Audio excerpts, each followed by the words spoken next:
その男は真っ黒い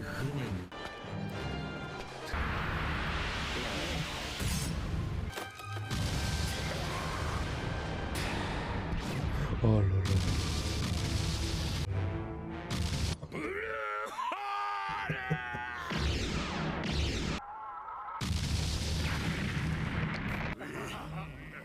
うわあ。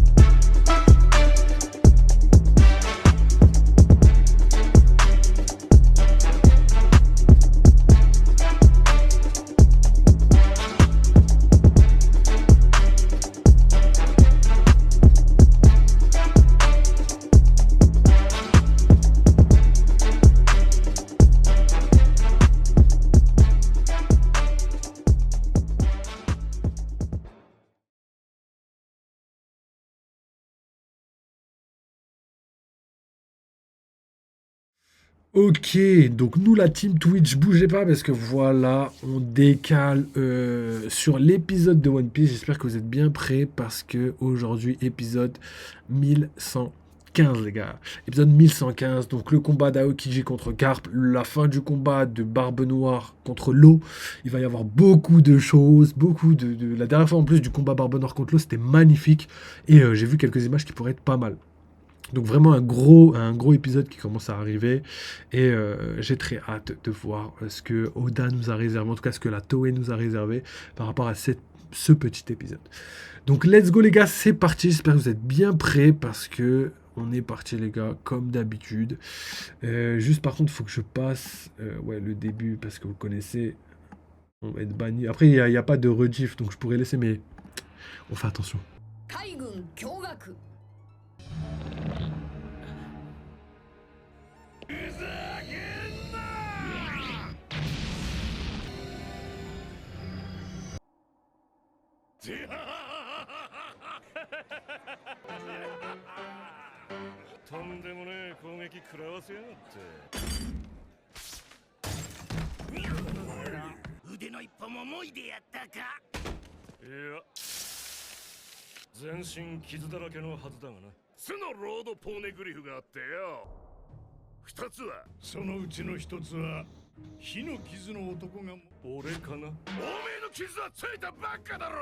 その男は真っ黒い船に着くと巨大な渦で敵戦を能力者かもしれません。人間だと踏んでるがな。します、あいつの能力を奪えば。聞こえたぞ、このクソどもが。氷漬けなんてもうせんでいいだろう。仲間がバカなこと言い出しやがって。俺の船に乗らねえか。自由だよな。おいクザン、ひまりを元に戻せ。戻ってこい。クザンさん、相変わらず言いてえこと全部叶えられねえよ。下がってるコギ。バカ者。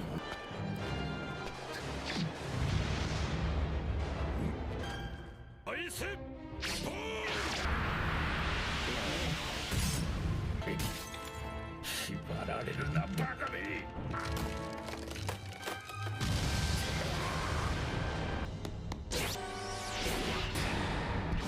あらら。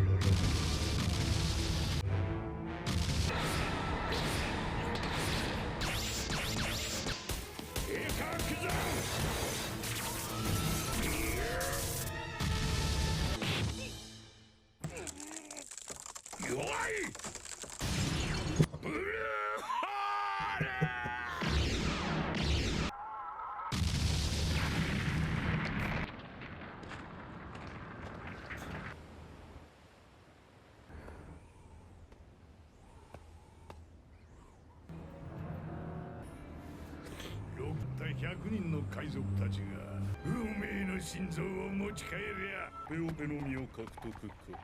実に素晴らしい目。助けなきゃ。俺俺をフローにもできるのか。 Wow.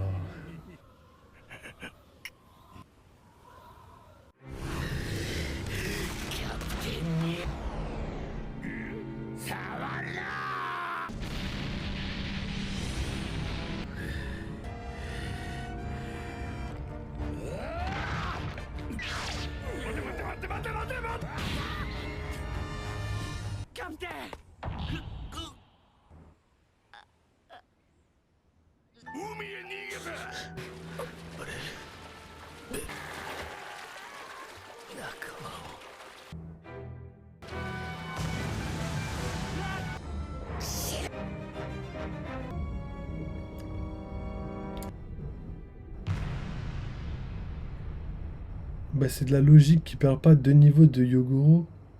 Deux niveaux. Et Yogoro, c'est... Oh là là là là. Ouais, mais j'ai supprimé, heureusement. Heureusement, j'aurais été KO. Donc vas-y, on va parler de ça avec Gapadre. Là, je vais répondre à ces petites interrogations. En tout cas, épisode légendaire. Hein, j'avoue, ils ont mis le paquet encore une fois. C'est la deuxième fois qu'ils nous servent un épisode légendaire. Surtout que le prochain épisode, on va le voir. Je vais vous mettre la fin juste pour qu'on voit ce qui nous attend. Et je pense qu'il y a moyen que la semaine prochaine, si c'est pas la semaine prochaine, ce sera la semaine d'après. Où justement, il y aura vraiment quelque chose de concret. Et Yogoro, non, mais juste Yogoro, juste vite fait.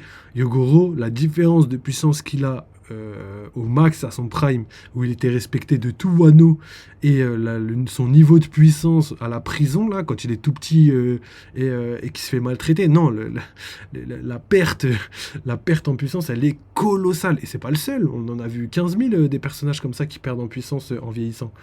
Donc le fait, pour moi, c'est pas de la logique. Perdre 2 niveaux de puissance, c'est pas de la logique. Tout dépend, en fait. Je pense que tout dépend. Et Oda nous l'a montré 15 000 fois. En fait, tout dépend de la personne. Tout dépend de beaucoup de choses, tu vois. Donc, moi, je pense que c'est plus Oda qui choisit. Certaines personnes, ils vont perdre moins parce que, voilà, ils ont peut-être un ADN, une race ou quelque chose qui leur permettent de perdre moins. Mais il y a d'autres personnes, ils vont perdre énormément. Donc, pour Garp, pour Rayleigh, pour tout ça, on n'en sait rien du tout. Hein. On sait même pas. Ça se trouve, ils sont de races bizarres. Genre Garp, c'est un G, et Rayleigh, peut-être que c'est quelqu'un qui pourrait être aussi fort. Donc vas-y, on va regarder la dernière partie. Non, c'est pas ça. La dernière partie de l'épisode, le petit spoiler, et après on discutera de tout ça en détail avec Garp. 24年前にステタスギルドの面前で思いを叫ぶバギーと肩を並べた今かつて見た次回ワンピース取りに行こうぜ王に俺はなる Ça a l'air d'être un épisode avec potentiellement des flashbacks et tout, qui va être centré sur Baggy. C'est pas obligatoire, mais il y a moyen. Surtout que l'épisode suivant, je pense, pas celui de la semaine dernière, mais pas celui de la semaine prochaine, mais celui de la semaine suivante, je pense sincèrement que ça va être un épisode avec le Gorosei. Je pense que ça arrive très prochainement, c'est l'épisode suivant, si je me trompe pas. Suivant celui de la semaine prochaine. Donc let's go, on va regarder tout ça en détail avec Mr. Gapadre qui veut nous parler un petit peu de Garp. Donc Garp qui perd en level, mais le problème c'est ça le délire. Le problème c'est que c'est pas des arguments. Toi tu te bases sur tes propres dires, tu te bases peut-être sur ce que certaines personnes théoriciens One Piece pensent. Mais la réalité c'est que si on se base sur ce que Garp lui-même a dit, il a perdu énormément en puissance alors qu'il est ultra puissant maintenant. Quand on voit qu'aujourd'hui il est capable de détruire une ville, on peut imaginer facilement qu'avant il pouvait détruire une île, tu vois, très facilement, tu vois, parce que c'est quelque chose qu'il pouvait faire. Et aujourd'hui, on va voir que le Galaxy Divide, qui n'est pas encore arrivé, est encore plus gros que son Galaxy Impact. Donc ça voulait dire qu'avant, il pouvait faire encore plus gros que ça, tu vois. Et que les dégâts sont monstres et potentiellement bien plus forts. Ça, c'est Garp qui le dit. C'est pas la première fois qu'il dit qu'il a vraiment perdu en puissance et qu'il a honte de sa puissance. Et quand on a honte de sa puissance, c'est vraiment qu'on a perdu énormément. Donc moi, je préfère me baser sur ce que Oda nous a donné comme information que sur, ouais, potentiellement perdre 2 niveaux de puissance, c'est possible, c'est pas possible. On n'en sait rien du tout. On n'en sait rien du tout. Quand on voit Rayleigh qui n'a pas réussi à battre Kizaru, pour moi, c'est clair, net et précis. Si vous considérez Rayleigh comme un Yonkou à son prime, le fait qu'il n'ait pas réussi à battre Kizaru sur Shabondi veut tout dire, tu vois. Pour moi, ça veut tout dire. Donc perdre 2 niveaux de puissance, c'est pas si impossible que ça si on compare juste ce qu'on a sous les yeux à Shambonji et son potentiel level de Yonkou Prime. Donc moi ça m'étonne pas du tout que Garp pourrait être très très fort et qu'aujourd'hui il l'est, hein. En tout cas il l'a montré je pense. Quand tu vois qu'il est tout seul et qu'il va devoir se farcir toute l'île de la ruche, plus Aokiji et Shiryu, sachant que lui-même dit qu'il est très faible. Moi, quand je lis le manga, les informations qu'Oda donne, elles sont là, quoi, elles sont là. Ok, donc on reprend. Garp, Akainu, Aokiji, Akainu, c'est des premiers commandants. Mais non, parce que je pense pas que Garp soit Prime, soit au level de Aokiji ou Akainu. Aujourd'hui, peut-être, hein, même si je le vois quand même plus haut. Je le vois plus haut, moi. Franchement, je le vois bien intermédiaire et Yonkou Prime. Ce serait plus logique dans la logique One Piece. Étant donné que son fils et son petit-fils sont dans ces eaux-là en termes de puissance, je trouve ça plus cohérent pour l'instant. Alors Prime, il était jeune, là c'est un vieux, c'est normal, ok. Garp, Rayleigh et ceux qui sont sommés, c'est des monstres, ouais, ça c'est pas faux. Pour eux, la règle est claire, tu perds un niveau en vieillissant. Mais pour qui? Pour qui? Pour qui c'est clair? Alors, l'animateur qui a animé Aokiji et Van Augure sur Wall Cake a été viré pour avoir fait n'importe quoi. Ouais, si tu veux. En faisant détruire les soldats biscuits en une balle. Ah, c'est ça! Ah, c'est ça qu'il a fait! Ah, c'est pour ça qu'il est. Oui, c'est vrai que c'était le mec que j'ai vu qu'il a quitté One Piece. Mais bon, ça ressemble vraiment à des rumeurs. Je pense pas qu'il y ait une rupture de contrat pour juste pour ça. Ça m'étonnerait très très fort. Surtout que s'ils le voulaient, ils auraient pu couper ce petit passage. Tu vois. Donc ça, je pense, c'est vraiment une rumeur. Je sais pas d'où tu sors ça. Surtout que vraiment le passage dure 2 secondes. Ils auraient pu le couper. Tu vois. Ça j'ai du mal, hein. Surtout qu'ils ramènent pas la vidéo 30 minutes avant que ça sorte, hein, et ils l'ont quand même une semaine avant, hein. Une semaine avant, parce que regardez, là on a quasiment ce qui va se passer dans le prochain épisode, sauf qu'on est une semaine avant. C'est-à-dire que s'il y a des changements, ils peuvent... Je sais pas d'où vient ta source, mais je suis mort. Après, c'est pas impossible, hein, mais ça me fait rire, parce que franchement, pour une scène de 2 secondes, s'ils veulent couper, ils coupent, hein. S'ils sont pas bêtes, ils coupent, hein. Si c'est incohérent avec le truc, ils coupent, hein. Ils l'ont déjà fait, par exemple, avec le bras de Shanks. Ils l'ont carrément sorti en épisode, et après l'avoir sorti en épisode, ils ont supprimé l'épisode, et ils ont corrigé ça par la suite. Donc, c'est pas quelque chose qu'on n'a jamais vu, hein. S'il y a un problème, ils le coupent, hein. Surtout que là, tu me dis, ils s'en sont rendus compte. Ça veut dire que, frère, déjà juste, tu le regardes, tu t'en rends compte, je sais pas. Il y a des contrôles, la Shueisha, etc., etc. Enfin bon, je pense pas que ce soit pour ça qu'il soit.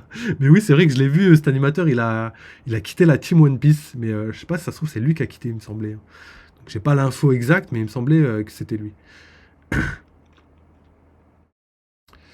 Alors qu'il n'arrive pas à casser un roc, ok. Galaxy Divide n'a fait aucun KO à l'équipage de Barbe Noire. Ouais, mais KO en un coup, on voit pas ça tous les jours. KO en un coup, je suis désolé, pour l'instant on n'a pas vu ça, hein. C'est ultra rare KO en un coup, hein. C'est les Yonko qui font ça.